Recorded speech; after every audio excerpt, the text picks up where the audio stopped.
Hello दोस्तों, मैं ललित पटेल आपका अपना इंडी चैनल में हार्दिक स्वागत एवं अभिनंदन करता हूं।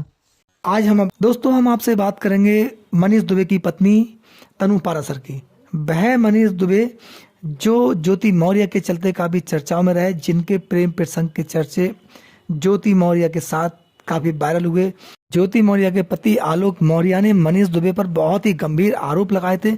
अपनी हत्या की साजिश रचने का आरोप लगाया था और वह आरोप मनीष दुबे और ज्योति मौर्य पर लगाया था। उसके बाद आलोक मौर्य ने मीडिया के समक्ष तमाम एविडेंस दिए।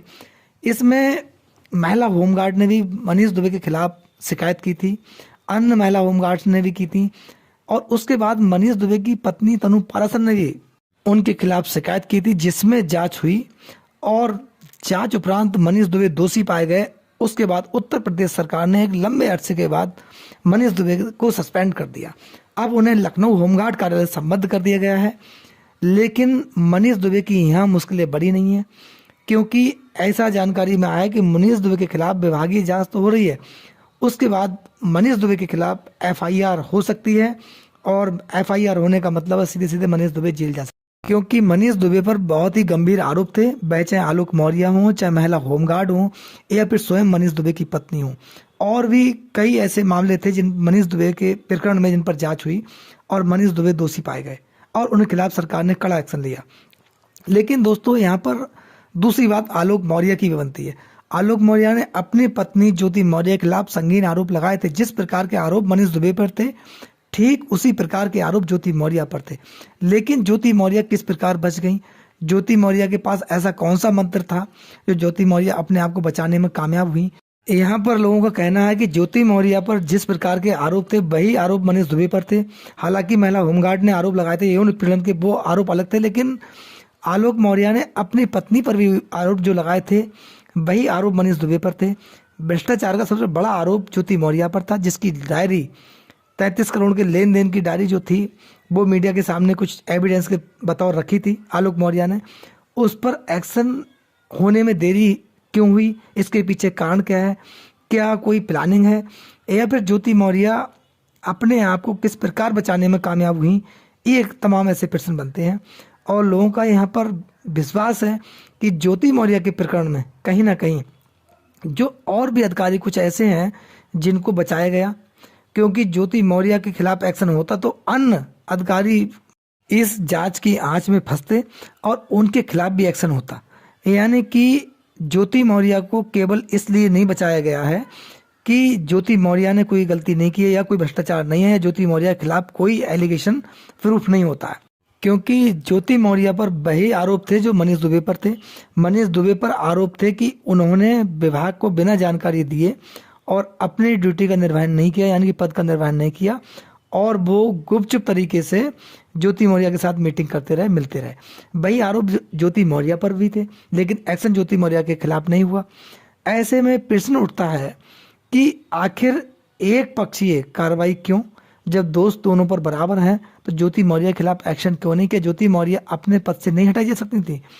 ये प्रश्न है, लोगों की यहाँ पर डिमांड भी है, कहना भी है, और ये आम बात भी है। दोस्तों, कहीं ना कहीं भेदभाव यहाँ पर दिखाई देता है। इसके पीछे कौन है?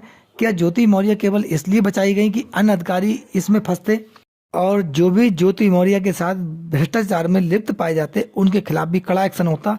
हो सकता है कुछ राजनेताओं के भी नाम इसमें आ सकते थे। इसी को चलते लोगों का मानना है कि ज्योति मौर्य को बचाया गया है, ना कि ज्योति मौर्य की स्पेशल कोई बहुत बड़ी पहुंच हो सकती है। लेकिन जांच निष्पक्ष होने के बाद देश की आम जनता को इसमें न्याय मिलता, क्योंकि ये मामला भ्रष्टाचार से जुड़ा हुआ था। देश की जनता भ्रष्टाचार पर एक्शन चाह रही थी। जो भी भ्रष्टाचारी तंत्र इसमें संलिप्त था, चाहे वो अधिकारी हो, कर्मचारी हो या फिर कोई राजनेता हो, उसके खिलाफ एक्शन होता। इसमें तभी देश की आम जनता को न्याय मिलता। वहीं दूसरे रूप में देखा जाए तो तनु पाराशर जो मनीष दुबे की पत्नी है, उन्होंने बहुत बड़ा साहसी कदम उठाया, और महिला होमगार्ड्स जिन्होंने मनीष दुबे के खिलाफ प्रार्थना पत्र दिया, जो कि मनीष दुबे के द्वारा उन महिलाओं पर अन्याय किया गया, उस अन्याय के खिलाफ आवाज उठाने में कहीं ना कहीं उन्होंने साहसी कदम उठाया और साहस किया, जिस पर मनीष दुबे को सजा मिली। लेकिन दोस्तों, एक उच्च पद पर बैठे हुए अधिकारी के द्वारा इस प्रकार कृत किया जाए, जो एक प्रकार से देखा जाए क्षम्य नहीं है, क्योंकि आप प्रशासनिक पद पर बैठे हुए अधिकारी हैं और आपके द्वारा इस प्रकार का अगर कदम उठाया जाएगा तो देश की आम जनता क्या होगा, और आम जनता है वो न्याय के लिए किसके पास जाएगी। एक तंत्र ऐसा है जिस पर आम जनता भरोसा करती है, वहाँ पर वो सिस्टम ही अगर जनता के खिलाफ खड़ा हो जाए, यानी कि उसको कहीं ना कहीं उत्पीड़न का शिकार बनाया जाए, ऐसे में तंत्र पर सवाल उठता है और देश की आम जनता की जो नज़रें हैं वो सरकार से होती हैं।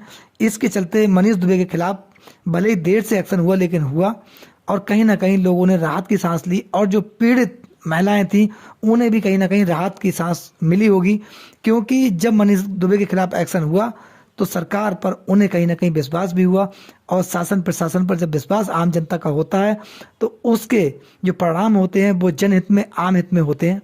दोस्तों, वहीं तनु पाराशर की बात करता हूं मैं। तनु पाराशर एक वास्तविक साहसी महिला है। उनके द्वारा मनीष दुबे के खिलाफ जो एक्शन लिया गया, कानूनी जंग एक महिला ने लड़ने का काम किया, उस पर उनका ये मानना है कि ज्योति मौर्य भी इसमें बराबर की दोषी हैं।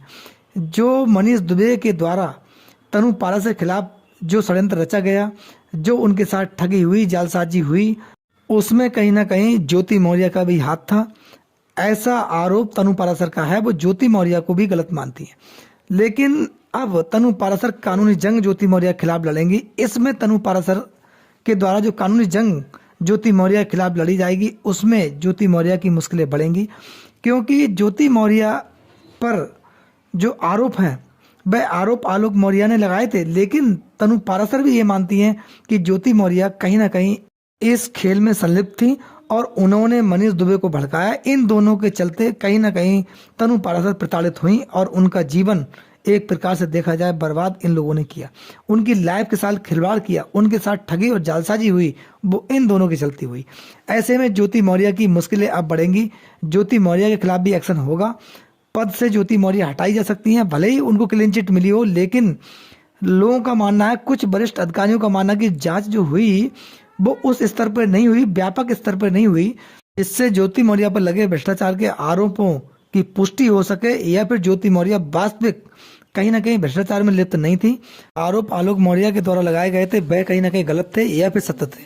अगर सत्य थे, ज्योति मौर्य के द्वारा ये कृत किए गए थे और ज्योति मौर्य ने भ्रष्टाचार किया है, तब उनके खिलाफ एक्शन होना बहुत जरूरी है, जो कि देश की जनता, आम लोगों के हित में होगा, क्योंकि देश की जनता की आम कारी कमाई के द्वारा ही इन लोगों को सैलरी मिलती है और वह जनसेवक कहलाते हैं। लेकिन जब जनसेवक ही भ्रष्टाचार में लिप्त हो और आम जनता का शोषण करने लगे, उसके जो अधिकार है उनका हनन करने लगे, तो ऐसे में प्रश्न बनता है। दोस्तों, पद का दुरुपयोग और भ्रष्टाचार का सीधे सीधा प्रभाव देश की आम जनता पर पड़ता है, जो देश के लिए बहुत हानिकारक होता है। इस प्रकार के कृत्य करने वाले अधिकारियों पर कड़ी कार्रवाई करना न्याय हित में और देश की जनता के हित में और देश हित में जरूरी है। दोस्तों, इस पर आपका क्या कहना है, आपकी क्या राय है? अपनी राय हमें कमेंट्स बॉक्स में जरूर दें। आपका बहुत बहुत धन्यवाद। नमस्कार, जय हिंद, जय भारत।